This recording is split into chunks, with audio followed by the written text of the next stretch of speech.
Yau zan faɗa muku yadda 'yan Izala suke waya, sannan zan faɗa muku yadda 'yan Dariqa in sun kira waya suke cewa. Bari mu fara da Izala.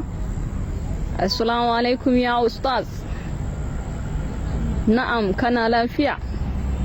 Masha Allah.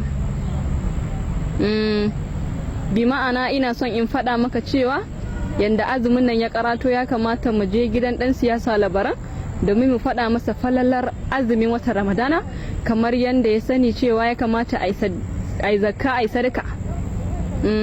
Mu faɗa masa, mu janyo ayoyin da zai sa ya yi mana abin da ba ma tunani, saboda kun san mu a nan muke samun abin da za mu ci, wato a watan Ramadana da sauran watannai ba mu samu.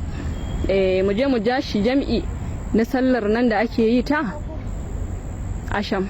Masha Allah, masha Allah. To ka yi hanzari ka zo mu mitin. Masha Allah, kun ji dai? Bari kuma mu koma bangaren 'yan Dariqa. Assalamu alaikum. Barkanmu da wannan lokaci. Ya hidima, ya soyayyar manzon Allah. Masha Allah. Allah ya kara mana son annabi. Masha Allah. Yau dai gashi azumi sauran kwanaki kaɗan. Ya kamata mu ɗauki salati miliyan 10 miwa annabi sallallahu alaihi wasallam. Ba shiga ba fita ba zuwa ko ina.